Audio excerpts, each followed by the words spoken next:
Hello students. आज हम लोग पढ़ने वाले हैं how do acids reacts with metal. पिछले क्लासेस में हम लोगों ने एसिड, बेस और इंडिकेटर्स को अच्छे से समझ लिया था। आज बारी है रिएक्शन की।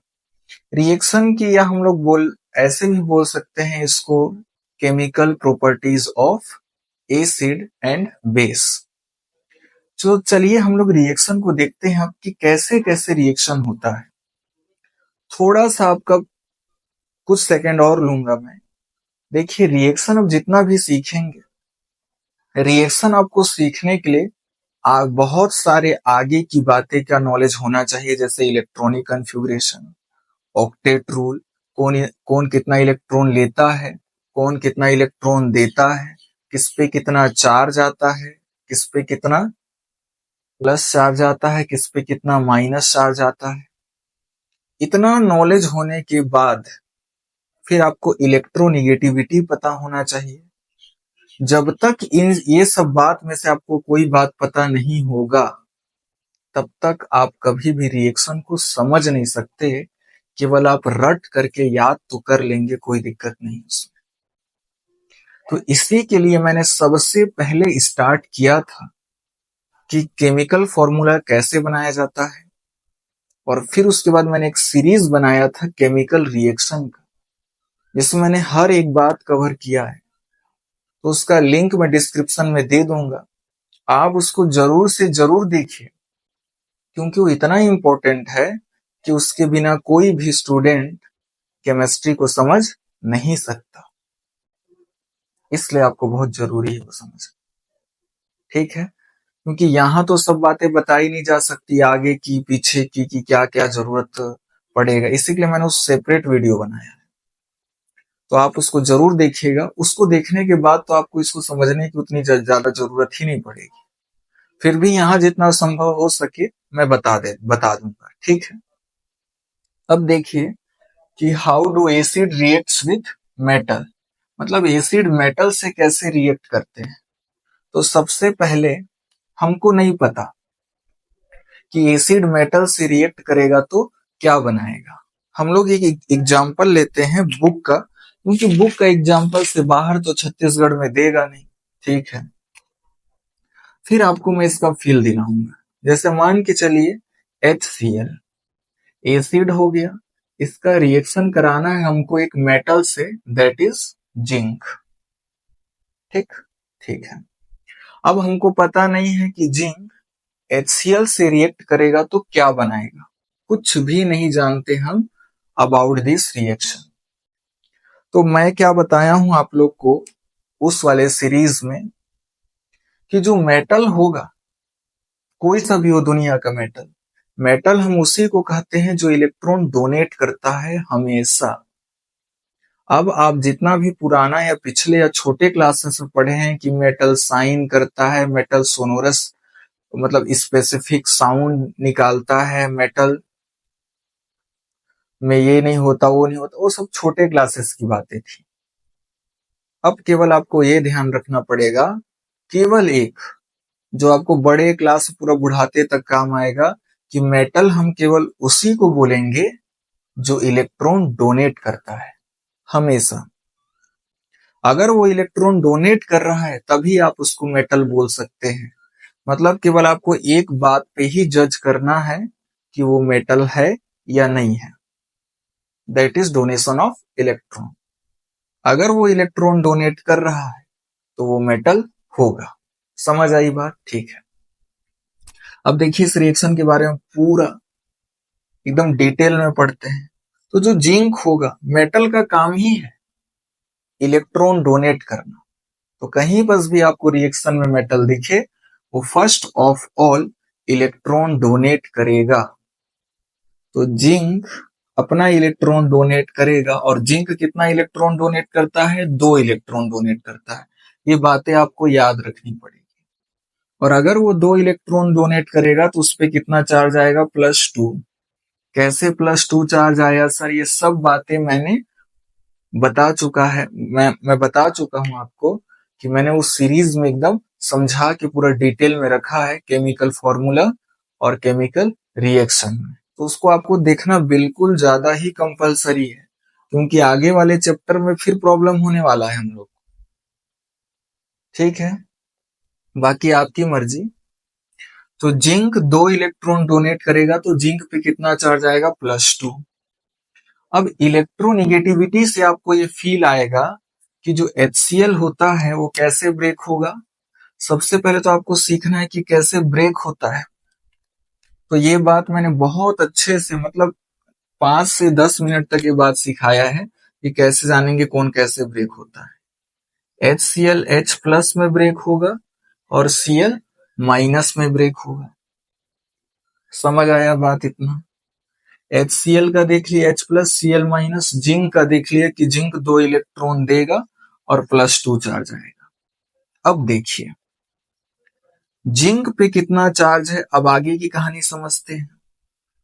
कभी भी रिएक्शन दे और वो दो चीज आपस में कंबाइन है, तो सबसे पहले तो आपको उसको प्लस और माइनस में तोड़ना सीखना पड़ेगा कि किसके ऊपर प्लस चार्ज आएगा और किसके ऊपर माइनस चार्ज आएगा। और ये बात हमको कौन बताएगा, इलेक्ट्रोनिगेटिविटी। तो इलेक्ट्रोनिगेटिविटी से हम लोग जाने कि H पे प्लस आएगा और Cl पे माइनस चार्ज आएगा। तोड़ दिए। अब यहाँ तो दो एटम कंबाइन नहीं है, तो यहाँ तो तोड़ेंगे नहीं। अगर यहाँ भी दो एटम कंबाइन रहते तो यहाँ पर भी एक प्लस में टूटता और दूसरा माइनस में टूटता, तब और आसान बन जाता रिएक्शन, जो आगे वाला में अभी हम लोग देखेंगे। तो चलिए H+ को तोड़ दिए, Cl को माइनस में तोड़ दिए। जिंक का गेम समझ गए कि कोई भी मेटल होगा दुनिया का वो सबसे पहले इलेक्ट्रॉन डोनेट करेगा। अब जिंक पे देखिए कितना प्लस चार्ज है, 2+ चार्ज है। और प्लस चार्ज वाले से कौन कंबाइन होगा, माइनस चार्ज वाला, क्योंकि प्लस चार्ज और माइनस चार्ज के बीच एक फोर्स काम करता है, अट्रैक्शन फोर्स। पास पास आते हैं, एक दूसरे को अट्रैक्ट करते हैं। तो जो जिंक है, जिंक से कौन अट्रैक्ट होगा, इस जिंक से Cl-। एक माइनस एक प्लस, प्लस और माइनस के बीच क्या लगेगा, अट्रैक्शन फोर्स। ठीक उसी तरीका का अट्रैक्शन फोर्स जब आप बचपन में खेला करते थे, दो चुंबक मैग्नेट, देखिएगा दो मैग्नेट एक दूसरे को अट्रैक्ट करते हैं, तो उनके बीच एक फोर्स लगता है जिसको हम लोग क्या बोलते हैं, अट्रैक्शन फोर्स। और इसी अट्रैक्शन फोर्स को बॉन्ड बोला जाता है। बहुत स्टूडेंट्स अगर आप पूछिएगा कि बताओ बॉन्ड क्या होता है, तो बोलेगा बॉन्ड तो ये होता है, ए बी से बॉन्ड ऐसे बना लिया। तो बॉन्ड कुछ लाइन वगैरह कुछ नहीं होता। समझ आ रहा है? बॉन्ड केवल अट्रैक्शन फोर्स होता है। अब बताइए दो चुंबक एक दूसरे को अट्रैक्ट करते हैं तो कोई लाइन सा आ जाता है क्या जो एक दूसरे को खींचता है? नहीं, केवल अट्रैक्शन फोर्स लगती है उनके बीच, और उसी अट्रैक्शन फोर्स को हम लोग क्या बोलते हैं, बॉन्ड बोलते हैं। बॉन्ड को इस तरीके से रिप्रेजेंट कर दिया जाता है बस। बाकी बॉन्ड कोई लाइन वगैरह नहीं होता। सिंपल सा मैंने बताया, बॉन्ड क्या होता है, केवल अट्रैक्शन फोर्स। अट्रैक्शन फोर्स को ही बॉन्ड बोला जाता है, दिखा दिया जाता है ऐसे लाइन से। तो प्लस और माइनस एक दूसरे को अट्रैक्ट करेंगे और इसी अट्रैक्शन फोर्स को बॉन्ड बोलेंगे, तो एक बॉन्ड तो बन गया भैया। लेकिन एक प्लस चार्ज तो बचा रहेगा, तो एक Cl- और आएगा कि नहीं आएगा, बिल्कुल आएगा। तो इसको दो लेना पड़ेगा हम लोग को, तो दो ठे Cl- आ जाएगा, दो ठे H+। तो एक Cl- यहाँ आ गया, दूसरा Cl- यहाँ आ गया। फिर ये प्लस माइनस एक दूसरे से क्या बना देंगे, बॉन्ड। तो जिंक दो Cl- से जुड़ करके क्या बना देगा, ZnCl2। क्लियर? क्लियर। तो पहला स्टेप आई होप आप लोग को समझ आ गया होगा। दूसरा समझते हैं। अब हाइड्रोजन देखिए, हाइड्रोजन पे कौन सा चार्ज है, प्लस चार्ज। और हाइड्रोजन देखिए, इस प्लस और इस माइनस का गेम तो हो गया, ये प्लस और ये माइनस बचा हुआ है। तो हाइड्रोजन पे प्लस चार्ज है और इलेक्ट्रॉन पे माइनस चार्ज है, और हाइड्रोजन एक इलेक्ट्रॉन चाहता भी है। क्योंकि हाइड्रोजन पूरी तरह से भिखारी हो चुका है। कैसे? हाइड्रोजन के पास एक ही इलेक्ट्रॉन तो होता है, क्योंकि हाइड्रोजन का एटॉमिक नंबर कितना है? 1। एक इलेक्ट्रॉन होता है और बेचारे का एक इलेक्ट्रॉन भी लुटा गया है, तभी तो एक प्लस चार्ज आया है। तो उसको इलेक्ट्रॉन को लेना है और प्लस और माइनस के बीच अट्रैक्शन फोर्स भी लगेगा, तो ये हाइड्रोजन इस इलेक्ट्रॉन को खा लेगा। अब देखिए हाइड्रोजन पे कौन सा चार्ज है? प्लस। एक इलेक्ट्रॉन लेता है तो एक माइनस चार्ज आता है। आपको ये सब फील आएगा, लेकिन तभी जब आप मेरा उस वीडियो लेक्चर को ध्यान पूर्वक, कम से कम आपको 5 से 6 दिन लगेगा उसको पढ़ने में, दोनों को, केमिकल फॉर्मूला और केमिकल रिएक्शन को अच्छे से फील लेने में, तब देखिए कितना मजा आता है समझने में इसको। H प्लस एक इलेक्ट्रॉन को लिया तो देखिए हाइड्रोजन के पास तो पहले से ऑलरेडी प्लस चार्ज था। एक इलेक्ट्रॉन लिया तो उसके ऊपर एक माइनस चार्ज आ गया। एक प्लस और एक माइनस क्या हो जाते हैं? Cancel out. तो एक हाइड्रोजन का तो गेम हो गया और एक इलेक्ट्रॉन का भी हो गया, लेकिन दो हाइड्रोजन है, दूसरा H प्लस भी ऐसे ही करेगा, और दो इलेक्ट्रॉन भी है तो दूसरा इलेक्ट्रॉन भी आएगा। एक हाइड्रोजन एक इलेक्ट्रॉन को खा लिया, H बनाया, दूसरा हाइड्रोजन दूसरा इलेक्ट्रॉन को खाएगा, फिर वो क्या बनाएगा? H। देखिए दो H प्लस थे, एक H प्लस दूसरा H प्लस, दो इलेक्ट्रॉन थे, दोनों इलेक्ट्रॉन यूटिलाइज हो गए। अब आपको ये बात पता होना चाहिए कि हमारे एटमॉस्फेयर में, हमारे इन्वायरमेंट में या हमारे चारों ओर हाइड्रोजन कभी H के फॉर्म में नहीं पाया जाता, H के फॉर्म में प्रेजेंट ही नहीं होगा। हमेशा हाइड्रोजन हम लोग को मिलेगा हमारे नेचर में H2 के फॉर्म में। क्यों? इसका भी आंसर मैंने दिया है वहां केमिकल फॉर्मूला वाले। हाइड्रोजन या क्लोरीन भी आपको कभी भी Cl के फॉर्म में नेचर में नहीं मिलेगा। किस फॉर्म में मिलेगा? Cl2 के फॉर्म में हमेशा। ऑक्सीजन कभी O के फॉर्म में आपको नेचर में नहीं मिलेगा, ऑलवेज O2 के फॉर्म में मिलेगा आपको नेचर में। आई बात समझ?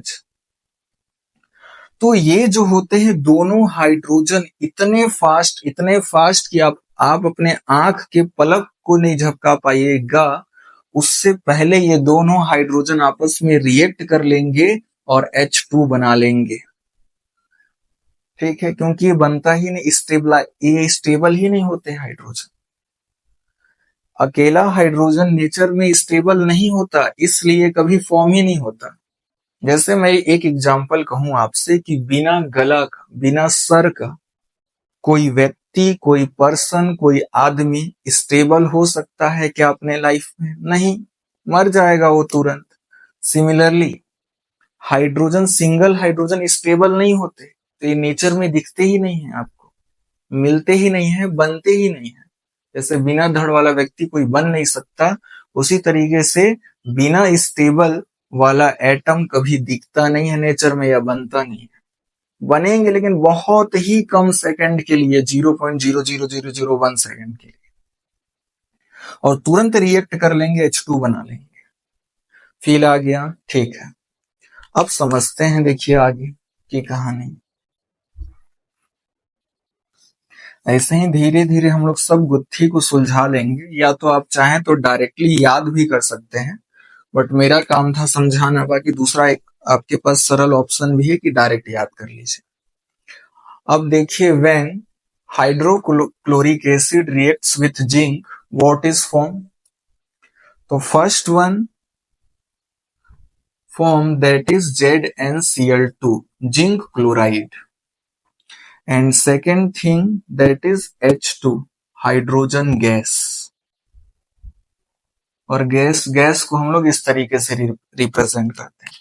तो देखिए, जिंक HCl एसिड से रिएक्ट किया तो दो चीज बनाया, ZnCl2 और H2 गैस।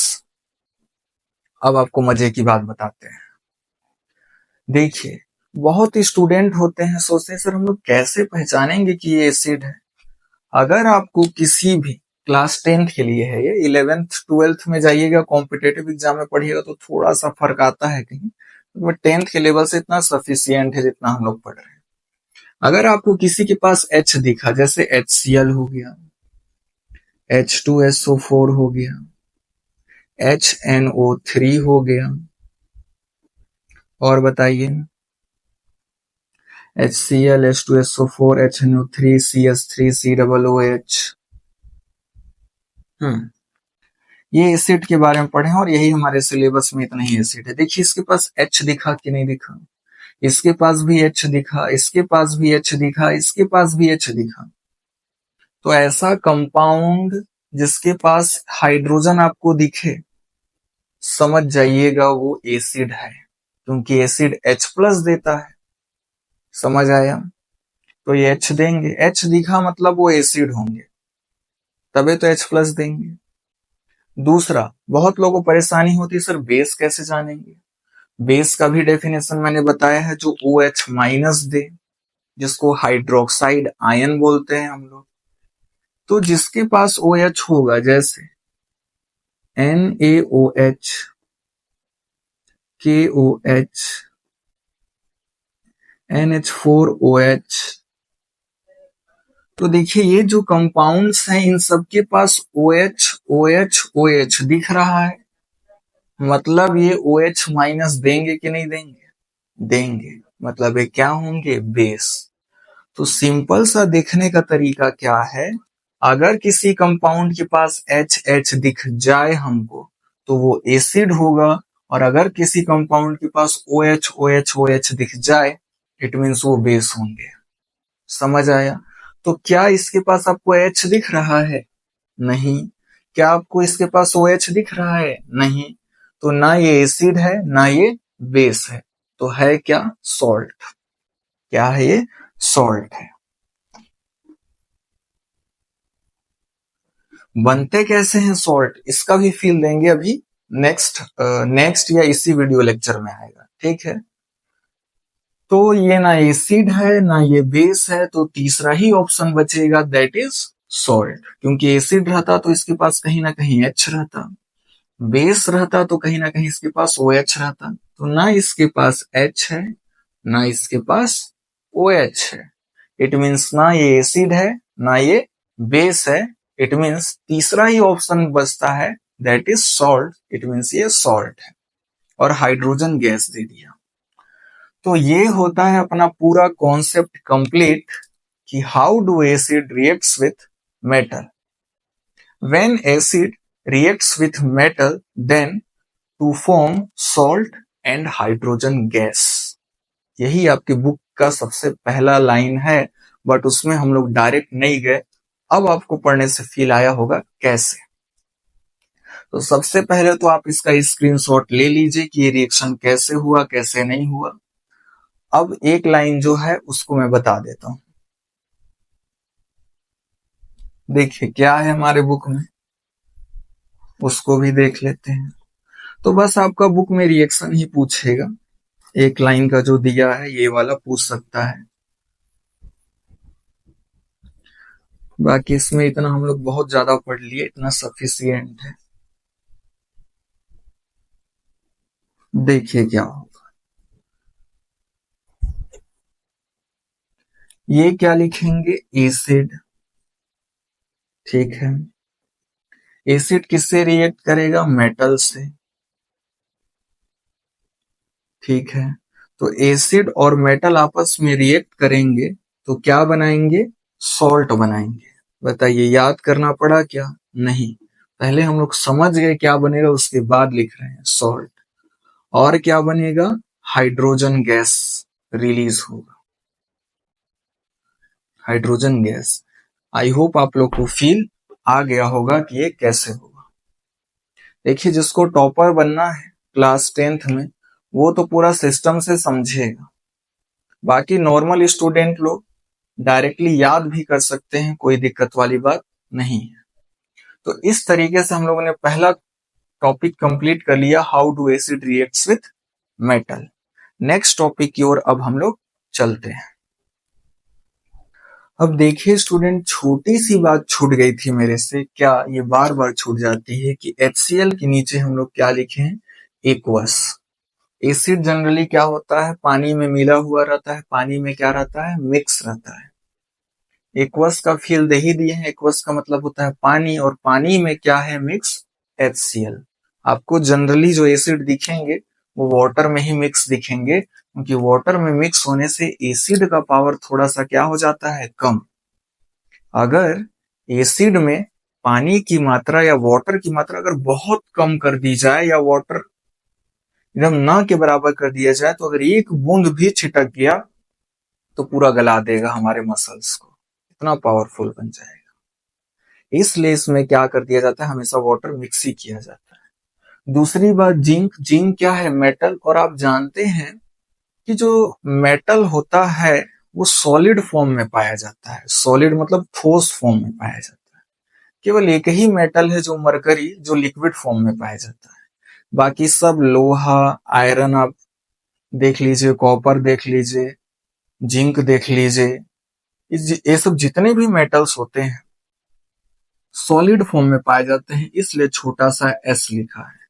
तो जिंक और HCl जब आपस में रिएक्ट करेंगे तो क्या बनाते हैं, सॉल्ट, और ये पानी में घुल जाता है, इसलिए भी क्या होता है, एक्वस, पानी में घुला हुआ है। बस ये छोटी सी बात समझ गए। अब हम लोग चलते हैं नेक्स्ट टॉपिक पे। अब देखिए स्टूडेंट, हम लोग का नेक्स्ट हेडिंग जो है वो क्या है, how do base reacts with alkalis. Oh sorry sorry sorry, base की जगह में हम लोग का क्या हो जाएगा, how do alkalis reacts with acid, sorry, metals। एक बार तो हम लोगों ने देखा कि जो एसिड होता है वो मेटल से रिएक्ट करता है तो क्या बनाता है। अब हम लोग देखेंगे कि जो एल्कलीज होता है वो मेटल से रिएक्ट करके क्या क्या फॉर्म करता है। एल्कलीज मैं पहले ही पढ़ा चुका हूं आपको, those bases which are soluble in water, या bases which are soluble in water, those bases are known as alkalis। ऐसे बेस, मैं बताया हूं एक बात कि दुनिया का हर एसिड वाटर में डिसॉल्व हो जाता है, मतलब पानी में घुल जाता है, बट दुनिया का हर बेस पानी में नहीं घुलता। कुछ बेस होते हैं जो वाटर में डिसॉल्व हो जाते हैं, उन बेसिस को हम लोग क्या कहते हैं, एल्कलीज बोलते हैं। ठीक है, तो ये भी बेस ही है। तो एक बेस हम लोगों ने लिया है एग्जाम्पल के लिए NaOH, और इसका रिएक्शन हम लोगों ने करवा दिया है जिंक से। ठीक है, तो हम लोग का जो प्रोडक्ट बना है वो क्या बना है, product Na2ZNO2 plus H2 gas. देखिए Na2ZNO2, अच्छा फिर एक चीज छूट रहा है, यहां पर क्या होगा, एक्वस। बेस भी वाटर में डिसॉल्व होते हैं, जिंक सॉलिड है, जो बनेगा ये भी क्या होगा, अपना एक्वस होगा, AQ, और हाइड्रोजन तो गैस है। अब आपके मन में आ रहा होगा कि सर ये रिएक्शन हुआ तो ये हुआ कैसे। तो मैं एक बात बता देता हूं कि जो इनऑर्गेनिक रिएक्शन होते हैं, तो रिएक्शन दो टाइप के होते हैं, ऑर्गेनिक रिएक्शन, इनऑर्गेनिक। और ये जो रिएक्शन आता है इनऑर्गेनिक रिएक्शन होता है। तो इनऑर्गेनिक रिएक्शन में केवल 70% का ही कॉन्सेप्ट होता है, हाँ भैया ऐसे ऐसे हुआ तो ऐसे ऐसे बन गया मैकेनिज्म से। लेकिन बहुत रिएक्शन आपको याद करना पड़ेगा। आप कोटा चल जाइए, दिल्ली चल जाइए, कहीं चल जाइए, आपको ये वाला रिएक्शन डायरेक्टली याद ही करवाया जाएगा। ठीक है, आप देख लीजिए कितना वीडियो लेक्चर गूगल वगैरह कहीं पर भी देख लीजिए, याद ही करना पड़ेगा। इसका जो मैं उस तरीके समझाया उसका कोई तोड़ नहीं है। ठीक है, तो आपको इसको डायरेक्टली याद करना पड़ेगा, sodium hydroxide reacts with zinc to form Na2ZNO2 plus hydrogen gas, याद करना पड़ेगा। अब सवाल है कि जब मेटल बेस से रिएक्ट करता है या एल्कलीज से रिएक्ट करता है, बेस से रिएक्ट करता है, ये बेस हो गया, ये क्या हो गया, अपना मेटल हो गया। अब बताइए कि ये एसिड है, बेस है कि सॉल्ट है, तीन ही चीज है, तीनों में से कोई ना कोई एक होगा। तो एसिड कब होता है? जब उसके पास H होता है, हाइड्रोजन। इसके पास कहीं हाइड्रोजन दिख रहा है क्या? नहीं, मतलब ये एसिड नहीं है। बेस उसको बोलते हैं जिसके पास OH होता है। देखिए इसके पास कहीं OH दिख रहा है क्या? नहीं, तो OH भी नहीं दिख रहा है, इट मीन्स ये बेस भी नहीं है, एसिड भी नहीं है। तो तीसरा चीज बचा क्या? That is salt. मतलब ये क्या बना हुआ है? अपना सॉल्ट। और अपना क्या बन गया? Hydrogen gas. Hydrogen gas. तो यही लिखा है कि जब भी बेस मेटल से रिएक्ट करेगा तो वो क्या बनाएगा? सॉल्ट बनाएगा प्लस हाइड्रोजन गैस बनाएगा। एकदम एसिड के जैसा ही है। यहाँ बेस की जगह में क्या था? एसिड था। एसिड भी मेटल से रिएक्ट करता है तो सॉल्ट बनाता है और हाइड्रोजन गैस बनाता है। तो इस तरीके से हम लोगों ने एसिड और बेस का कॉन्सेप्ट, रिएक्शन, केमिकल प्रॉपर्टीज देख लिया। अब हम लोग मूव करते हैं नेक्स्ट कॉन्सेप्ट की ओर। अब देखिए स्टूडेंट, हम लोग को क्या पढ़ना है। हम लोगों ने अभी कवर किया कि एसिड मेटल से रिएक्ट करता है तो क्या बनाता है। फिर हम लोगों ने दूसरा कॉन्सेप्ट पढ़ा कि भैया बेस मेटल से रिएक्ट करता है तो क्या बनाता है। अब एक्टिविटी दिया हुआ है और एक्टिविटी में आपका दो रिएक्शन है, एक ये, इसके नीचे एक और है। ये रिएक्शन हमारे लिए इंपॉर्टेंट है, इसलिए इसको भी हम लोग डिस्कस कर ले रहे हैं। ठीक है, हालांकि इस रिएक्शन के बारे में भी मैंने उसमें बताया हुआ है अच्छे से, फिर भी आप देख लीजिए ताकि कुछ आइडिया लगेगा आपको। क्या पता बोर्ड एग्जाम में आ गया रिएक्शन, क्योंकि रिएक्शन आने के चांसेस ज्यादा होते हैं। तो सबसे पहले आपको देखिए Na2CO3, यहाँ सबसे इंपॉर्टेंट बात जो बोर्ड एग्जाम के लिए बहुत इंपॉर्टेंट है, दैट इज वॉशिंग सोडा। आप लोगों ने नाम सुना होगा वॉशिंग सोडा। आपके घर में तो 100% ये यूज होता होगा, धोने वाला सोडा। धोने वाला सोडा मतलब जो कपड़ा को आप धोते नहीं है सर्फ से, डिटर्जेंट पाउडर से, जो घड़ी वगैरह का आता है, पाउडर फॉर्म में रहता है, वाइट वाइट, उसी को हम लोग बोलते हैं वॉशिंग सोडा, जिससे हम लोग कपड़ा धोते हैं। और वॉशिंग सोडा का जो केमिकल फॉर्मूला होता है वो क्या होता है? Na2CO3। Na2CO3 पढ़ते क्या है इसको? Sodium carbonate. क्या पढ़ते हैं इसको? Sodium carbonate. कार्बोनेट। तो ये आपके लिए बहुत ही ज्यादा इंपॉर्टेंट है, कहीं पर डब्बा बना के अपने नोटबुक में लिख लीजिए, ये पूछा भी जा चुका है। ठीक, तो अब हम लोग चलते हैं रिएक्शन की ओर, इसको नोट कर लीजिएगा। अब हम लोग फाइनली चलते हैं रिएक्शन की ओर, फिर इसके बाद फिर मैं आपको एक इंपॉर्टेंट नॉलेज दूंगा दूसरे रिएक्शन में। अब ये रिएक्शन होगा कैसे?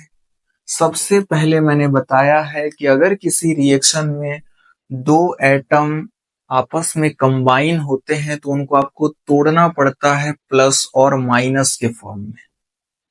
और आप तोड़ना तभी सीखिएगा जब मेरा पिछला वो वाला वीडियो देखिएगा, उसमें मैंने इलेक्ट्रोनेगेटिविटी वगैरह बताया हुआ है, इससे आपको ज्यादा फील आएगा। तो HCl किस फॉर्म में टूटेगा? H प्लस के फॉर्म में टूटेगा, Cl माइनस के फॉर्म में टूटेगा। Na2CO3 कैसे टूटता है? 2Na plus. सोडियम पे हमेशा 1 प्लस आता है, 2 सोडियम है। देखिए Na है ना, सोडियम, सोडियम पे हमेशा 1 प्लस चार्ज रहता है, 2 सोडियम है, 2 लिख दिए। CO3 बचा, CO3 माइनस 2, ये बहुत इंपॉर्टेंट, इसको कार्बोनेट बोलते हैं हम लोग। क्या बोलते हैं इसको? कार्बोनेट। तो कभी भी कार्बोनेट वर्ड आए, यूज हो, आप तुरंत समझ जाइएगा CO3 माइनस 2 होता है कार्बोनेट का मतलब। अब देखिए क्या होगा, अब बहुत आसान है। इसका प्लस वाला Na प्लस, इसका प्लस वाला इसके माइनस वाले से जाके क्या हो जाएगा? जुड़ जाएगा। देखिए यहाँ 2 है, यहाँ 1 है, तो पहले 1 के बारे में समझते हैं। एक Na प्लस एक Cl माइनस से जाके जुड़ जाएगा। देखिए इसका प्लस वाला इसी के माइनस वाले से जुड़ जाएगा तो फिर वही बना देगा। इसका प्लस वाला इसी के माइनस वाले से जुड़ जाएगा तो फिर वही बना देगा। और आप लोग अच्छे से जानते हैं कि केमिकल रिएक्शन में जो प्रोडक्ट बनता है वो हमेशा नया बनता है, ठीक है, वही वही चीज बन जाएगा तो फिर रिएक्शन ही क्या। तो इसका प्लस वाला हमेशा इसके माइनस वाले से अटैच्ड होगा, ये बात अच्छे से समझ लीजिएगा। और इसका माइनस वाला इसके प्लस वाले से अटैच्ड होगा।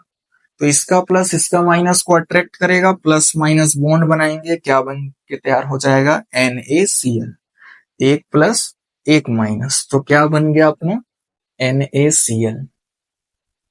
ठीक, अब देखिए यहाँ दो ठे Na है, एक Na प्लस और क्या करेगा, इसके लिए भी तो एक Cl माइनस आना चाहिए, तो इसी के लिए यहाँ दो लेंगे, दो HCl लेंगे, दो HCl लेंगे तो दो H प्लस टूटेगा और दो Cl माइनस। अब एक Na प्लस के साथ एक Cl माइनस एक NaCl बना दिया, दूसरा Na प्लस लिया, इसके साथ दूसरा Cl माइनस आएगा, अट्रैक्ट होंगे ना एक दूसरे की ओर तो पास पास आ जाएंगे, और इसी प्लस माइनस के बीच अट्रैक्शन फोर्स लगेगा, और इसी को हम लोग अट्रैक्शन फोर्स लगेगा और क्या बना देंगे, ये NaCl। तो एक NaCl टोटल कितने NaCl बन गए, 2 NaCl बन गए। चलिए, इतना कॉन्सेप्ट समझ आया कि नहीं, एक प्लस एक माइनस NaCl, दूसरा Na प्लस दूसरा Cl माइनस NaCl, दो NaCl बन गए। मेन कहानी है इसमें, बहुत अच्छा चीज सीखने के लिए मिलेगा आपको यहाँ पर। इसका माइनस वाले इसके प्लस वाले से अटैच्ड हो जाएगा। अब देखिए यहाँ पर क्या है, CO3 के पास दो माइनस है, ऐसे बना दिया मैंने, और यहाँ पर दो H प्लस भी है, होना भी चाहिए, एक H प्लस एक प्लस माइनस बॉन्ड बना दिया। बॉन्ड किसको बोलते हैं, अट्रैक्शन फोर्स, इनके बीच क्या लग रहा है, अट्रैक्शन फोर्स। फिर एक और माइनस बचा है, एक और H प्लस आया, फिर ये प्लस माइनस मिलकर के क्या बना दिए, बॉन्ड। अब तो किसी के ऊपर कोई चार्ज नहीं है तो कोई किसी से नहीं जुड़ेगा, ना किसी और को बुलाना पड़ेगा। तो हम लोग का इस तरीके से ये आपस में ऐसे होते हैं, और ये क्या बना दिए, H2H2 हो गए, CO3। तो हम लोग का फॉर्मूला क्या बना, NaCl बना, और क्या बना, H2CO3।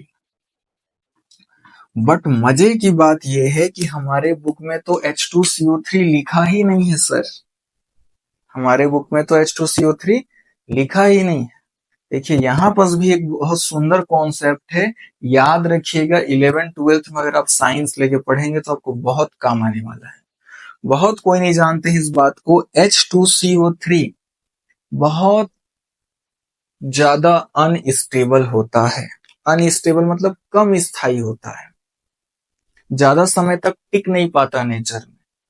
जैसे H2CO3 बना, अब ये बहुत ज्यादा क्या रहेगा, अनस्टेबल, कम स्थायी, तुरंत टूट जाएगा। जैसे ही बना कुछ देर बाद तुरंत टूट जाएगा, किसमें, H2O में। H2 और 3 ऑक्सीजन में से एक ऑक्सीजन निकाल दीजिए, ठीक है, तो अब क्या बचा, C बचा, ठीक है, एक ऑक्सीजन तो निकल गया है तो दो ऑक्सीजन बचा, CO2। तो H2O और CO2 में तुरंत टूट जाता है। तो जो भी H2CO3 आपको कहीं पर भी दिखे वो अनस्टेबल होता है, बहुत ज्यादा अनस्टेबल, कम स्थायी, बना और तुरंत टूट जाता है, क्योंकि एक लेस स्टेबल था, कम स्टेबल था, तुरंत टूट गया। और ये लोग तो ज्यादा स्टेबल होते हैं तो आराम से बने रहते हैं। तो इसलिए H2CO3 के जगह में हम लोग को H2O प्लस कार्बन डाइऑक्साइड लिखना है, CO2, क्योंकि H2CO3 बनते ही तुरंत टूट जाता है H2O में और CO2 में। आई होप आप लोग को रिएक्शन का बहुत सुंदर फील आया होगा। यही सब चीज सीखते सीखते आप लोग को क्लियर होगा कि रिएक्शन बनाया कैसे जाता है, आप एबल हो जाइएगा, सक्षम हो जाइएगा कुछ समझने में, क्योंकि something is better than nothing. आप लोग को पहले तो कुछ आइडिया ही नहीं लगता था रिएक्शन का, बट अब तो कुछ ना कुछ तो लगेगा ना, 70%, 60%, 80% तो समझ आ रहा हो। तो फर्स्ट रिएक्शन हम लोगों ने इस तरीके से कंप्लीट कर दिया। अब हम लोग चलते हैं सेकेंड रिएक्शन में, दैट इज सोडियम बाइकार्बोनेट। पहले इसको मिटा लेते हैं। तो चलिए स्टूडेंट, अब हम लोग मूव करते हैं इस रिएक्शन की ओर। इस रिएक्शन में NaHCO3 क्या है, पहले तो इसके बारे में अच्छे से समझ लेते हैं, क्योंकि ये वाला हमारे बोर्ड एग्जाम के लिए बहुत इंपॉर्टेंट है। ये केवल केमिकल फॉर्मूला देखिए कैसे।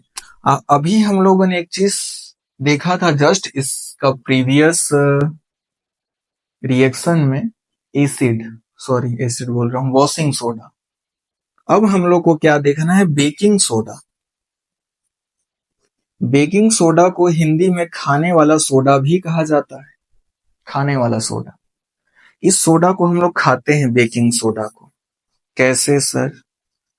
जब भी आपके घर में भजिया वगैरह बनता है, भजिया बन रहा है, आलू चाप बन रहा है, या सलोनी वगैरह जो बनता है नमकीन वाला सामान, उसमें आप देखिएगा कि व्हाइट व्हाइट कलर का एकदम सुंदर दिखता है, वो पाउडर डाला जाता है। उसी को, वो हमारे सबके घर में प्रेजेंट होता है, बेकिंग सोडा बोलते हैं उसी को। व्हाइट व्हाइट होता है, भजिया वगैरह में, आलू चाप में डाला जाता है, सलोनी नमकीन वगैरह बनाते समय भी डाला जाता है। क्यों? उसको फुलाने के लिए। भजिया क्या हो जाता है, देखिएगा जब भी खाइएगा तो स्पॉन्जी होता है, किसकी वजह से? बेकिंग सोडा की वजह से। आप एक काम कीजिए, घर में भजिया बनाइए और बेकिंग सोडा डालिए ही मत, एकदम कड़ा हो जाएगा आपका भजिया, स्पॉन्जी नहीं होगा। और ऐसे क्या रहेगा, एकदम सॉफ्ट रहेगा जब आप बेकिंग सोडा उसमें डालिएगा, इंसर्ट कीजिएगा। जब भी उसका रॉ मटेरियल लीजिएगा तो बेकिंग सोडा डालते हैं ताकि वो चीज स्पॉन्जी बने, चाहे आलू चाप हो, चाहे नमकीन हो, चाहे भजिया हो, अपना सॉफ्ट बनाने के लिए, मुलायम बनाने के लिए, स्पॉन्जी बनाने के लिए। बनाता कैसे है वो भी फील दूंगा मैं आपको, स्पॉन्जी कैसे बन जाता है बेकिंग सोडा को डालने से। तो first of all, baking soda का फॉर्मूला क्या होता है sir? NaHCO3। This is most important for us. NaHCO3 क्या होता है अपना? Baking soda. ये फॉर्मूला आपको याद रखना है, बहुत इंपॉर्टेंट है बोर्ड एग्जाम के लिए। इसको पढ़ा क्या जाता है सर? इसका दो नाम है, एक सोडियम, Na क्या दिख रहा है आपको? सोडियम। H क्या है? हाइड्रोजन। और CO3 क्या होता है? कार्बोनेट। सोडियम हाइड्रोजन कार्बोनेट, इसका पहला नाम। सोडियम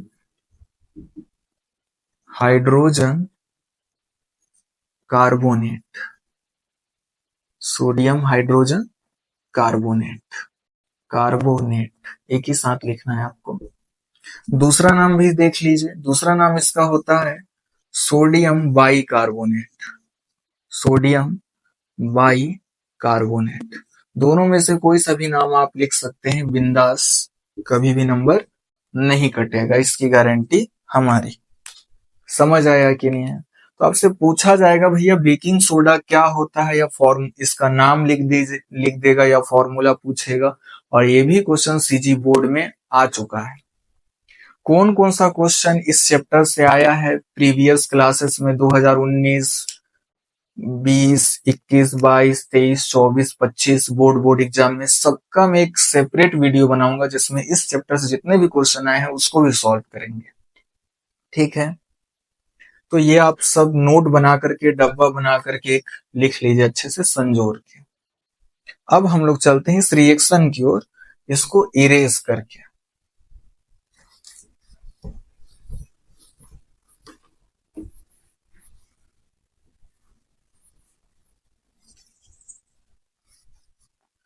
देखिए क्या होगा। सबसे पहले काम क्या होता है, इसको ब्रेक करना, कभी भी किसी रिएक्शन को सॉल्व करना है। तो ये H प्लस में ब्रेक होगा और Cl माइनस में ब्रेक होगा। ये कैसे ब्रेक होता है? सोडियम के पास क्या आता है? प्लस चार्ज, 1 प्लस, और बाकी ये जो हो जाएगा HCO3 माइनस चार्ज। इस फॉर्म में ये क्या होता है? Break down. This is most important step to make reaction. तो अब क्या होगा, इसका प्लस वाला इसके माइनस वाले के साथ कंबाइन हो जाता है, क्योंकि इनके पास ऑपोजिट चार्ज है, इसके पास प्लस माइनस। ऑपोजिट चार्ज के बीच अट्रैक्शन फोर्स लगता है, उसी को हम लोग बॉन्ड के नाम से जानते हैं। तो ये हो गया एक Na प्लस और ये क्या हो गया Cl माइनस। प्लस और माइनस के बीच क्या लगेगा, अट्रैक्शन फोर्स, और क्या बन जाएगा अपना NaCl। तो पहला प्रोडक्ट तो हम लोगों ने देख लिया, दैट इज NaCl। दूसरा प्रोडक्ट देख लेते हैं। अब देखिए, इसके पास एक माइनस है, इसके पास क्या है, प्लस। ये इसके इससे जुड़ जाएगा HCO3 माइनस, और यहाँ क्या है H plus. Plus minus attract होंगे, बॉन्ड बना लेंगे। क्या बन गया अपने पास, H2, एक H, H2, लास्ट में क्या लिख देंगे, CO3। अब देखिए, मैंने बताया हुआ है बहुत इंपॉर्टेंट बात कि H2CO3 बहुत ज्यादा अनस्टेबल होता है, कम स्थायी होता है। जैसे ही बना तुरंत टूट जाता है। H2CO3 क्या होता है, तुरंत टूट जाता है। किसमें किसमें सर, H2O में टूट जाता है और CO2 में। ठीक है, तो NaCl को तो लिख चुके हैं, और ये आपस में रिएक्ट करेंगे तो फाइनल प्रोडक्ट क्या बन रहा है अपना, H2O प्लस CO2। यही अपना रिएक्शन क्या हो जाता है, कंप्लीट। ठीक है, अब हम लोग चलते हैं नेक्स्ट कॉन्सेप्ट की ओर। तो अब स्टूडेंट हम लोग नेक्स्ट टॉपिक कवर करते हैं, that is how do basis reacts with non metal oxide. मतलब जो बेस होते हैं वो नॉन मेटल के ऑक्साइड से रिएक्ट्स करके क्या क्या बनाते हैं, कैसे रिएक्ट करेंगे। तो इसको पढ़ने से पहले सबसे पहले हम लोग को ये नॉलेज होना चाहिए। क्या, देखिए, जो नॉन मेटल होते हैं, non metals oxide, non metal oxide आप क्लास 11th में साइंस लेके पढ़िएगा तो वहां आपको बताया जाएगा कि नॉन मेटल के जो ऑक्साइड होते हैं वो एसिडिक नेचर के होते हैं। ध्यान रखिएगा, किस नेचर के होते हैं, एसिडिक नेचर के होते हैं। एग्जाम्पल भी दे दे रहा हूं। नॉन मेटल जैसे आप लोग जानते हैं कार्बन होता है। नॉन मेटल कौन होता है, carbon. Non metal carbon, carbon के ऑक्साइड। तो कार्बन के ऑक्साइड में मतलब उसमें ऑक्सीजन जुड़ा होना चाहिए।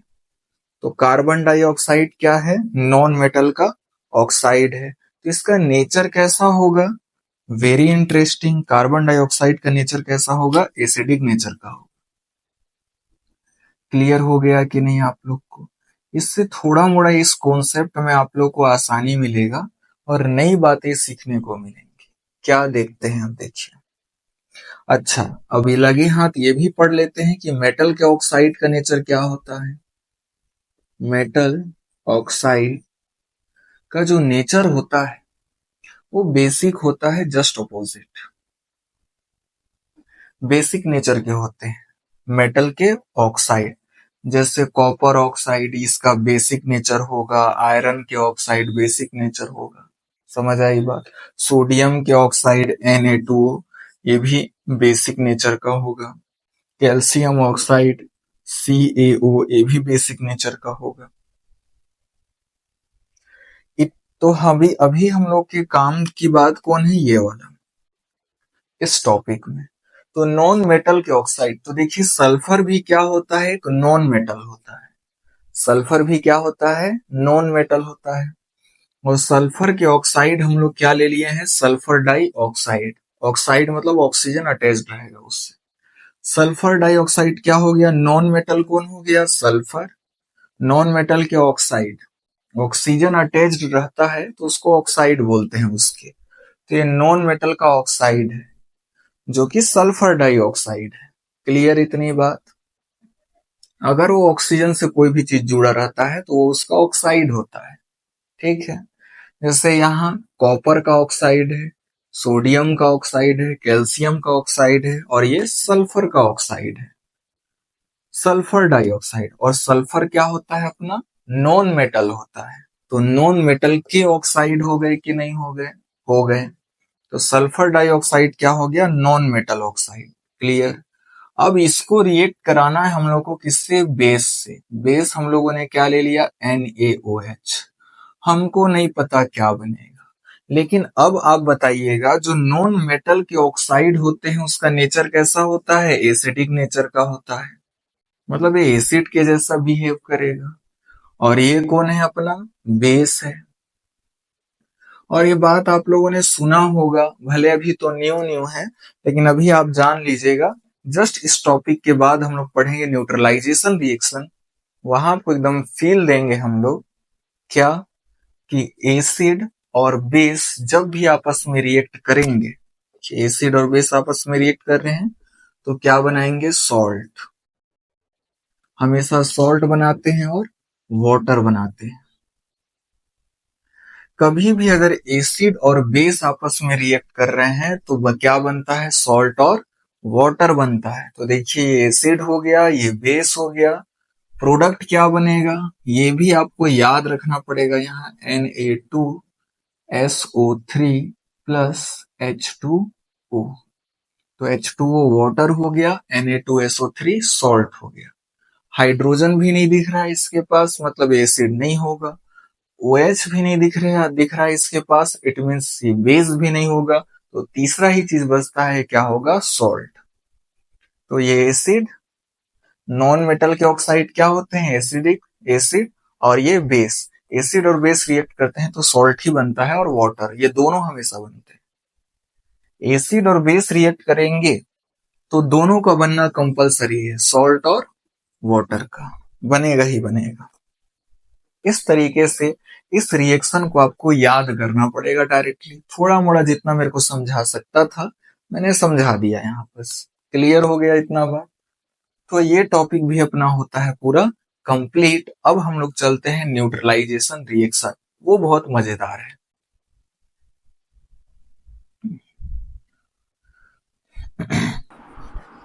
तो चलिए स्टूडेंट, अब हम लोग अपना नया टॉपिक स्टार्ट करते हैं।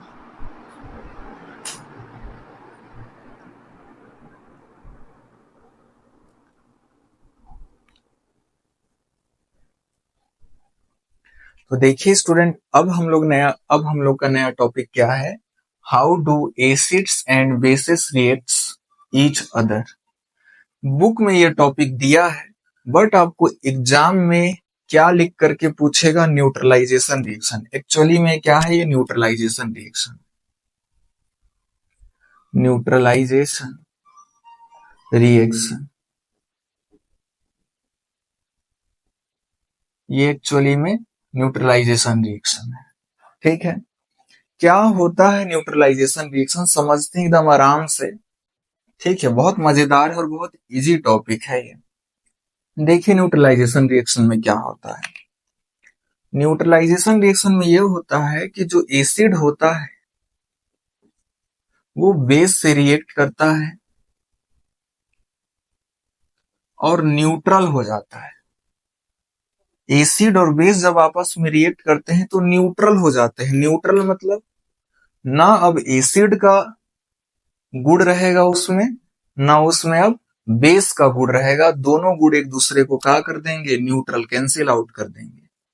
और हमारा क्या बन के तैयार हो जाएगा? Salt plus water. इसको और फील लेते हैं, टेंशन मत लीजिएगा। न्यूट्रलाइजेशन में एक न्यूट्रल वर्ड आ रहा है, मतलब ये एक दूसरे को क्या कर देते हैं? न्यूट्रल। ऐसे समझ जाइए आप, ये अच्छाई है और ये बुराई है। अच्छाई और बुराई आपस में रिएक्ट किए तो ओवरऑल क्या हो गया? जीरो। ना अच्छाई रहा ना बुराई, आपस में मिलके क्या हो गए? जीरो। ये अच्छाई, ये बुराई, अच्छाई और बुराई मिलके टोटल क्या हो गया? जीरो। सब न्यूट्रल हो गया। वैसे ही एसिड और बेस आपस में रिएक्ट किए, सॉल्ट बना दिए, मतलब न्यूट्रल हो गया। ना इसमें अब एसिड का गुण होगा, ना सॉल्ट में बेस का गुण होगा, क्योंकि दोनों ने एक दूसरे के गुण को क्या कर दिया? न्यूट्रल कर दिया, खत्म कर दिया। अब सुनिएगा कहानी क्या है। मैंने आपको बताया था इंट्रोडक्शन वाले क्लास में कि जो हनी बी वगैरह होती है या जो रेड आंट होता है, जब हमको काटती है तो वो हम लोग के बॉडी के अंदर एसिड इंजेक्ट कर देती है, एसिड डाल देती है। और जो सोप होता है, सोप का सॉल्यूशन, साबुन का जो पानी होता है, आप उसको रगड़िएगा तो क्या होता है, साबुन या सोप बेसिक नेचर का होता है, बेस। वो हमारे बॉडी के अंदर क्या इंजेक्ट कर दी, एसिड। और साबुन क्या होता है, बेसिक नेचर का। तो एसिड और बेस, ऊपर सुनिएगा ध्यान से, रेड आंट मेरे को काटी, मेरे बॉडी में क्या डाल दी, वो एसिड। ठीक है, अब मैं ऊपर से क्या लगाऊंगा, साबुन। साबुन किस नेचर का होता है, बेस या बेसिक।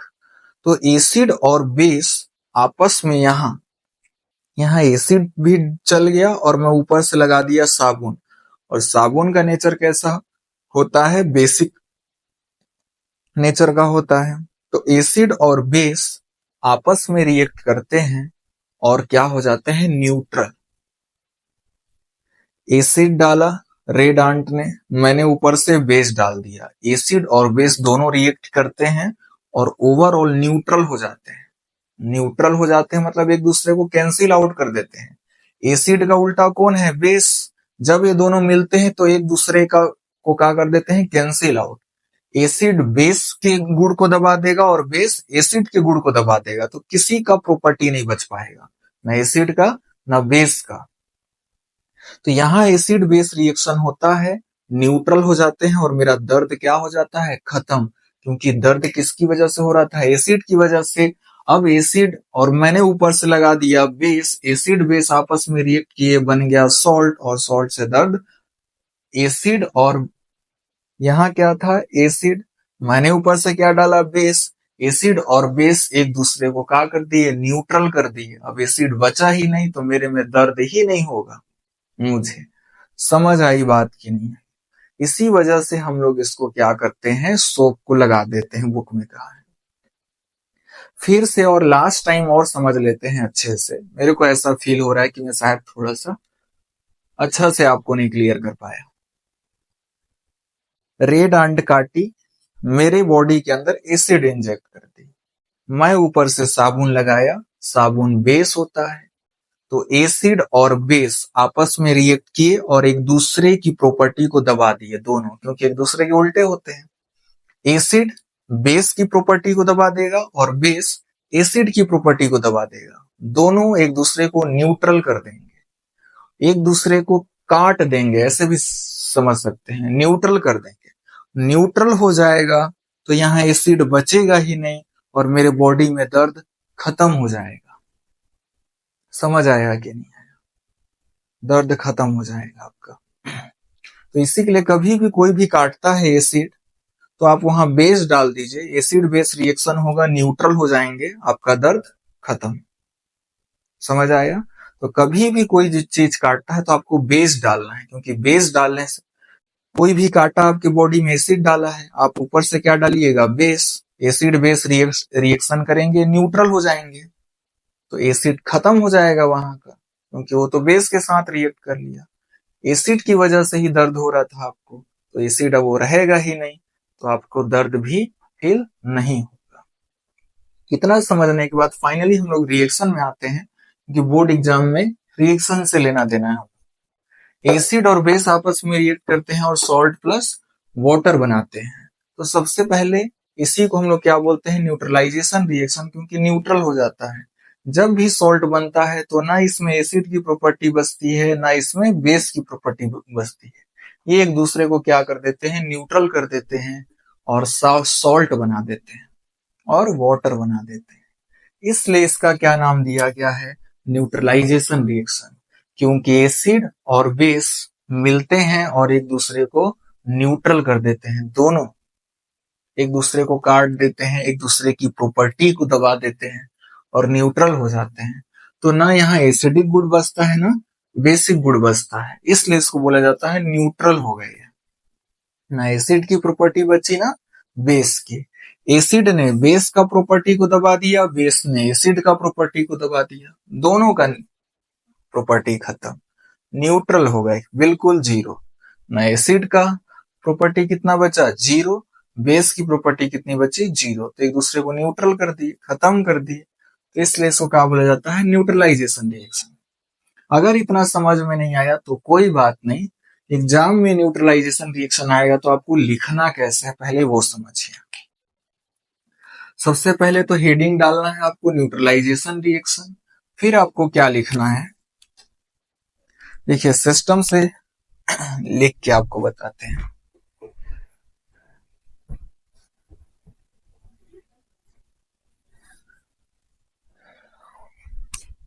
व्हेन, देखिए यहाँ पर पहले मैं लिख देता हूं, न्यूट्रलाइजेशन रिएक्शन क्या होता है, एसिड और बेस आपस में रिएक्ट किए, क्या बना दिए, सॉल्ट प्लस वाटर। तो आप क्या लिखिएगा, व्हेन, व्हेन, व्हेन का मतलब क्या होता है, जब, when acid reacts with base to form salt and water। कभी भी रिएक्शन को ऐसे ही लिखा जाता है, when acid reacts with base to form salt and water, this reaction is known as neutralization reaction। इसी रिएक्शन को हम लोग क्या बोलते हैं, न्यूट्रलाइजेशन रिएक्शन बोलते हैं। यही है अपना, तो आपको ये इससे ही आप क्या बना सकते हैं, डेफिनेशन बना सकते हैं इसका। कैसे, when acid reacts with base, reacts with base, when acid reacts with base to form salt, to form salt, फिर यहां से लिखना स्टार्ट कीजिएगा, salt and water, salt and water, this reaction is called, is called भी लिख सकते हैं, is known as भी लिख सकते हैं, आपकी मर्जी, is known as, जगह भी कम पड़ रहा है, न्यूट्रलाइजेशन रिएक्शन, यहां लिख दे रहा हूं, neutralisation, neutralisation reaction, full stop. when acid reacts with base, to form salt, and water, this reaction is known as neutralization reaction। Clear, बहुत इजी सा डेफिनेशन है। फिर उसके बाद आपको ये लिखना है बोर्ड एग्जाम में, फिर उसके बाद आपको बहुत इंपॉर्टेंट चीज एग्जाम्पल, क्योंकि बिना एग्जाम्पल के आपको बोर्ड एग्जाम में कभी फुल मार्क्स नहीं मिलेगा। तो एग्जाम्पल में बहुत सारे एग्जाम्पल है। एसिड में आप क्या ले लीजिए, HCl, बेस में आप लोगों ने क्या ले लिया, NaOH, ये क्या है अपना एक्वस रहेगा पानी में, ये भी AQ एक्वस रहेगा वाटर। अब ये रिएक्शन कैसे होता है, देखिए सबसे पहले आपको तोड़ना सीखना पड़ेगा। ये कैसे टूटेगा, H प्लस में, ये कैसे टूटेगा, Cl माइनस में, ये कैसे टूटेगा, Na प्लस में, और ये कैसे टूटेगा, OH माइनस में। H इसका प्लस वाला इसके माइनस के साथ जाकर के जुड़ जाएगा, तो H प्लस और OH माइनस जुड़ेंगे तो क्या बनाएंगे, देखिए मैं यहां लिख दे रहा हूं, H प्लस OH माइनस, तो प्लस माइनस अट्रैक्शन फोर्स, और इसी अट्रैक्शन फोर्स को हम लोग क्या बोलते हैं, बॉन्ड बोलते हैं। तो अब इसको मैं कैसे लिखूंगा, कंबाइन करके, जोड़ करके एक साथ जुड़ गया, एक H, दो H और एक O, तो क्या बन गया हम लोग का H2O। क्लियर इतना। अब देखिए यहां समझिए, एक प्लस एक माइनस, Na+ और Cl माइनस, प्लस माइनस एक दूसरे को अट्रैक्ट करेंगे, इसी अट्रैक्शन फोर्स को बॉन्ड बोला जाएगा और क्या बन जाएगा NaCl। और ये क्या बन गया NaCl, और NaCl क्या होता है अपना सॉल्ट होता है।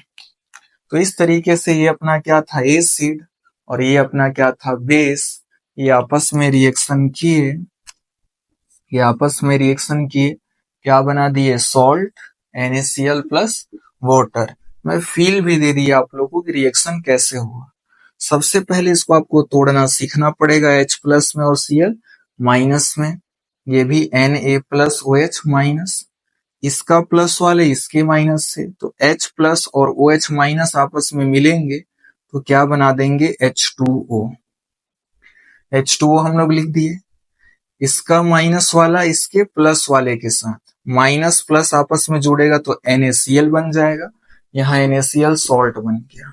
तो जब भी एसिड और बेस आपस में रिएक्ट करते हैं तो सॉल्ट बनाते हैं और वाटर बनाते हैं, और इसी रिएक्शन को हम लोग न्यूट्रलाइजेशन रिएक्शन कहते हैं। इतना ही आपको रिप्रेजेंट करना है, कोई भी टीचर आपका एक तो छोड़िए हाफ मार्क्स तक नहीं काट सकता इस तरीके से रिप्रेजेंट करने पे। समझ आया? पहले आपको 3-4 लाइन का ये लिखना है डेफिनेशन, हेडिंग, देन ये वाला लिखना है, फिर एक एग्जाम्पल लिखना है। अभी एग्जाम्पल और भी मिलेगा आपको लेकिन वो लास्ट में दिया है बुक का, सॉल्ट करके। तो इस तरीके से आप इसको नोट कर सकते हैं, न्यूट्रलाइजेशन रिएक्शन हम लोग का होता है कंप्लीट।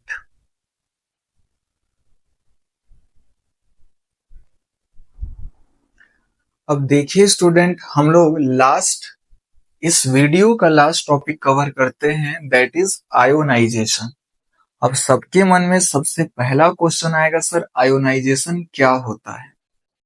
तो देखिए आयोनाइजेशन का जो मतलब होता है और आयोनाइजेशन में जो लिखा है, इन दोनों का फिलहाल तो डायरेक्टली आपको रिलेशन समझ नहीं आएगा, क्योंकि आयोनाइजेशन का एक्चुअल में मतलब होता है आयंस में टूटना, किसी भी कंपाउंड का किस में टूटना, आयंस में। जैसे यहां आपको दिख रहा होगा H2SO4, ये कंपाउंड है, ये आयन में टूट रहा है कि नहीं? आयन किसको बोलते हैं सर, ये भी मैंने बताया है आपको। किसी में प्लस चार्ज रहेगा तो भी उसको आयन बोलेंगे, माइनस चार्ज रहेगा तो भी उसको आयन बोलेंगे, बस चार्ज होना चाहिए। प्लस चार्ज होगा तो भी आयन बोला जाएगा, माइनस चार्ज होगा तो भी आयन बोला जाएगा। तो कंपाउंड का आयंस में टूटना, देखिए प्लस माइनस इनको आयंस बोलेंगे, तो किसी भी कंपाउंड्स का आयन में टूटना क्या कहलाता है, आयोनाइजेशन कहलाता है। लेकिन डरिए मत, आयोनाइजेशन का डेफिनेशन आपसे कभी भी बोर्ड एग्जाम में नहीं पूछेगा, इसकी गारंटी मेरी है। क्योंकि आयोनाइजेशन भले हेडिंग दे दिया है, सीबीएसई में ऐसा कोई टॉपिक नहीं है।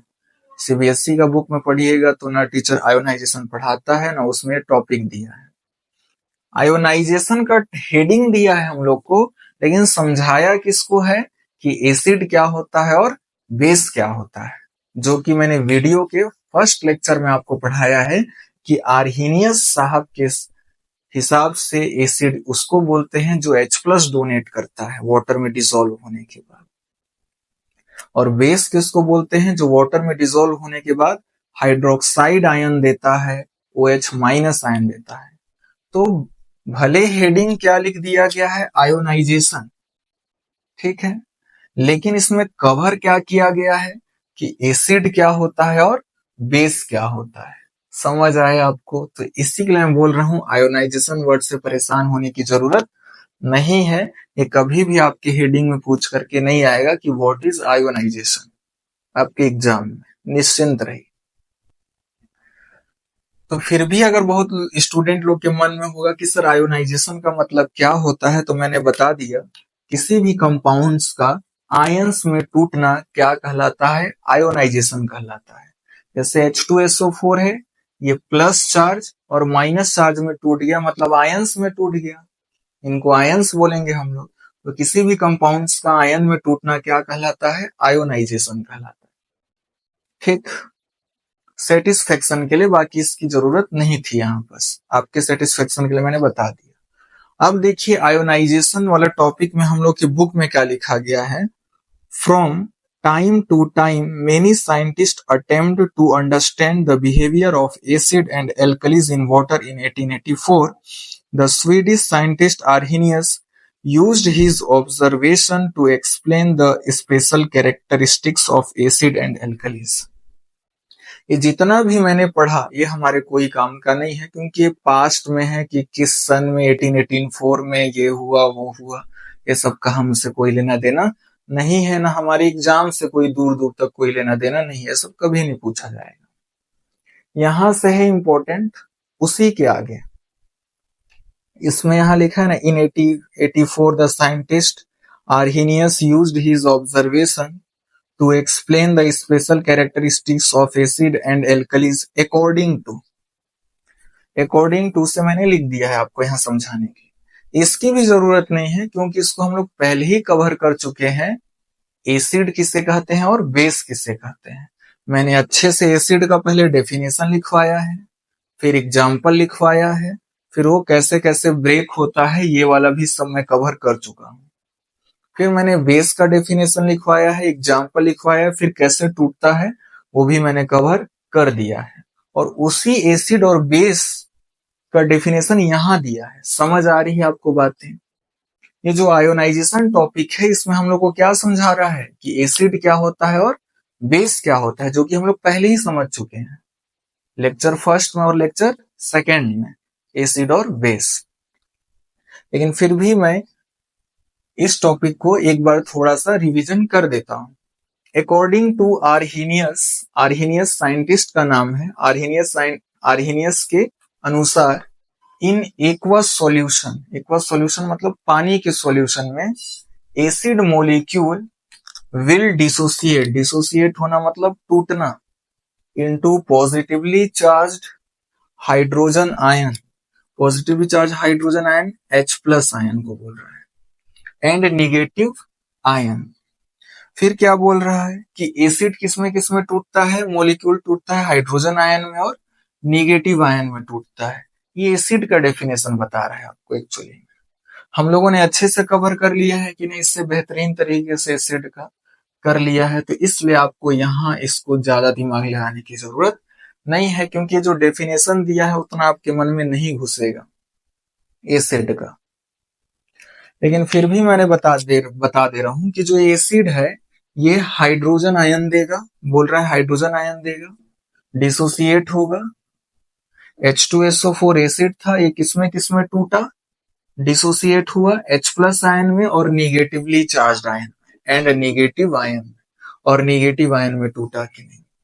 तो ये बता रहे हैं कि जो एसिड होता है वो डिसोसिएट होता है, डिसोसिएट मतलब टूटता है एक्वस सॉल्यूशन में, पानी में, किसमें किसमें, हाइड्रोजन आयन में और निगेटिव आयन में। उसको हम लोग क्या बोलते हैं, एसिड बोलते हैं। ये कौन बता रहे हमारे, आर्हेनियस साहब। ठीक है, एसिड का ही डेफिनेशन बताया कि नहीं बताया, और हम लोगों ने इसको पहले कवर कर चुका है, तो आपको टेंशन लेने वाली बात नहीं है, आप इसको स्किप कर दीजिएगा। मैंने आपके सेटिस्फेक्शन के लिए बस मैं यहाँ बता दे रहा हूं एक बार। Similarly in aqueous solution an alkali मतलब base, molecule will dissociate into negatively charged hydroxide ion, hydroxide ion मतलब OH- आयन। देखिए जो बेस होता है, एल्कलीज होता है, वो एक्वस सॉल्यूशन में मतलब पानी में घुलकर हाइड्रोक्साइड आयन देता है कि नहीं देता है, देता है, और पॉजिटिव आयन देगा। तो वही लिखा है एल्कली मोलिक्यूल विल डिसोसिएट मतलब टूटेगा, into negatively charged hydroxide ion. देखिए निगेटिवली चार्ज हाइड्रोक्साइड आयन में टूटा है कि नहीं, एंड का मतलब और, पॉजिटिव आयन, और पॉजिटिव आयन में टूटा है कि नहीं, प्लस चार्ज। दीज आयन्स, हाँ बस इतना ही समझिए, इसको मैं लास्ट में समझाऊंगा, लास्ट लाइन को। समझ आया कि नहीं, मैं बता दे रहा हूं एक बार कि इनके हिसाब से बेस वो होता है जो एक्वस सॉल्यूशन में मतलब पानी में या पानी में घुल करके हाइड्रोक्साइड आयन देता है, negatively charged hydroxide ion, negatively charge hydroxide ion देता है और पॉजिटिव आयन देता है, उसको हम लोग क्या बोलते हैं, एल्कली बोलते हैं। इससे अच्छा डेफिनेशन और बेहतरीन डेफिनेशन मैंने आपको लिखवा चुका है, एग्जाम्पल भी दे दिया है, कैसे टूटता है वो भी बता दिया हूं, यहाँ बस भी बता दिए। तो ये और ये हम अच्छे से कवर कर चुके हैं, तो इसमें आपको परेशान होने वाली कोई बात नहीं है। अब देखिए, मेरे को इसमें समझाना था बस ये last line, these ions, ions किसको बोल रहे हैं, एसिड में H प्लस और प्लस आयन और minus ion, responsible for electric current.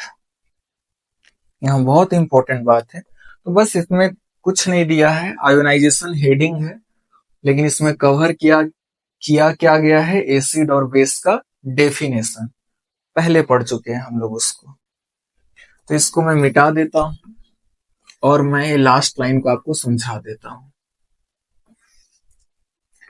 जो बैटरी होता है, बैटरी में जो इलेक्ट्रिसिटी कंडक्ट होता है वो होता है due to ions, positive and negative ion की वजह से। चलिए इसको डिटेल में समझते हैं। जो हमारे घरों में वायर होता है, क्या होता है, वायर, वायर में इलेक्ट्रिक करंट किसकी वजह से फ्लो होता है, सब कोई जानते होंगे कि सर वायर में जो इलेक्ट्रिक करंट फ्लो होता है वो इलेक्ट्रॉन की वजह से फ्लो होता है। देखिएगा, जो हमारे घर में तार होते हैं, वायर होते हैं, उसमें जो करंट फ्लो होता है वो इलेक्ट्रॉन की वजह से होता है। किसकी वजह से होता है, इलेक्ट्रॉन की वजह से होता है। लेकिन जो सॉल्यूशन होगा, मान के चलिए, कुछ मत कीजिए, आप अपने घर में पानी लीजिए, वाटर, और वाटर में क्या डाल दीजिए, नमक। नमक का मतलब सॉल्ट, और सॉल्ट का फॉर्मूला क्या होता है, NaCl। NaCl इसमें डाल दीजिए, वाटर लिए और वाटर में क्या डाल दिए, NaCl, और इसको घोल दीजिए। पानी में NaCl डाल के उसको क्या कीजिए, घोल दीजिए। घोलिएगा तो क्या बन जाएगा, सॉल्यूशन बन जाएगा। और जब NaCl को आप घोलिएगा तो NaCl पानी में घुलने के बाद Na प्लस और Cl माइनस में अपने आप टूट जाएगा। ये नमक है आपके घर पानी से बाहर, लेकिन जैसे ही आपने नमक को पानी के अंदर डाला, ये तुरंत अपने आयंस में टूट जाएगा, Na प्लस और Cl माइनस आयन। अब क्या करना है आपको, यहाँ पर इसको घर में भी कर सकते हैं, एक तार को या रॉड को यहाँ डिप कर दीजिए, कोई सा भी रॉड जिसमें से इलेक्ट्रिक करंट फ्लो होता है, यहाँ भी एक रॉड को डिप कर दीजिए जिससे इलेक्ट्रिक करंट फ्लो होता है। या ब्लेड को भी कर सकते हैं, ब्लेड जिससे नाखून काटा जाता है, वो भी इलेक्ट्रिक कंडक्ट करता है। और इससे वायर को जोड़ दीजिए, तार को, ठीक है। और तार को, और यहाँ क्या लगा दिए हम लोग, सेल लगा दिए, प्लस माइनस, और यहां से क्या जोड़ दिए हम लोग, बल्ब, ऐसे करके, ठीक है। ये बैटरी है, सेल। तो देखिएगा यहाँ पर से करंट तो जा रहा है, एक तार जुड़ा हुआ है और एक तार यहां से भी जुड़ा हुआ है, फिर यहां से करंट इसमें जा रहा होगा, तो बल्ब क्या होता है, जलता है। बल्ब क्या होता है, जलता है। क्यों जला, सवाल है। यहाँ पर तो सर तार के बीच कोई कनेक्शन नहीं है, तो बल्ब कैसे जल रहा है, इसको सॉल्यूशन बोलते हैं कि नहीं, बिल्कुल। तो सॉल्यूशन में यहाँ पर भी करंट फ्लो हो रहा है, यहाँ पर भी ऐसे करंट फ्लो हो रहा है, लेकिन यहाँ पर जो करंट फ्लो हो रहा है वो कौन करवा रहा है, आयंस। Na प्लस आयन और Cl minus ion electric current flow करा रहे हैं यहाँ सॉल्यूशन के अंदर। लेकिन ये जो तार है, तार में जो करंट फ्लो होता है वो इलेक्ट्रॉन की वजह से होता है, और किसी भी सॉल्यूशन में जो करंट फ्लो होता है वो आयन की वजह से होता है। बस यही डिफरेंस बताना था मेरे को। बैटरी में भी क्या होता है, आप ट्रैक्टर वगैरह का देखिएगा, बैटरी में पूरा लिक्विड भरा रहता है एसिड का, तो एसिड में भी क्या होते हैं, आयंस, H प्लस आयन और माइनस आयन होंगे, और इसी आयन की वजह से बैटरी में या सॉल्यूशन में इलेक्ट्रिक करंट फ्लो होता है। तो ध्यान रखिएगा, तार में इलेक्ट्रिक करंट फ्लो होता है इलेक्ट्रॉन की वजह से, लेकिन किसी भी लिक्विड में किसी भी सॉल्यूशन में इलेक्ट्रिक करंट फ्लो होता है आयंस की वजह से, पॉजिटिव और निगेटिव आयंस की वजह से। बस इतना ही ध्यान रखना है, एग्जाम के लिए इतना सफिशिएंट है। कैसे होता है और क्यों होता है ये तो आपको क्लास 12th में समझ आएगा। तो बस आपको इतना ही ध्यान रखना है कि सॉल्यूशन में या किसी भी लिक्विड में इलेक्ट्रॉन की वजह से करंट फ्लो नहीं होता, आयंस की वजह से होता है। लेकिन तार में करंट इलेक्ट्रॉन की वजह से फ्लो होता है। वायर में इलेक्ट्रॉन की वजह से करंट फ्लो होता है और लिक्विड या सॉल्यूशन में आयंस की वजह से करंट फ्लो होता है, न कि इलेक्ट्रॉन की वजह से। क्लियर हुई बात कि नहीं? यहां पर जो लिक्विड में करंट फ्लो हो रहा है वो इलेक्ट्रॉन की वजह से नहीं हो रहा है। किसकी वजह से हो रहा है? आयंस की वजह से। अब क्लियर हो गया होगा, बिल्कुल समझ गए होंगे। तो इस वीडियो लेक्चर को यहीं क्या करते हैं, खत्म। नेक्स्ट वीडियो लेक्चर में हम लोग बहुत इंपॉर्टेंट टॉपिक कवर करेंगे, दैट इज पीएच वैल्यू।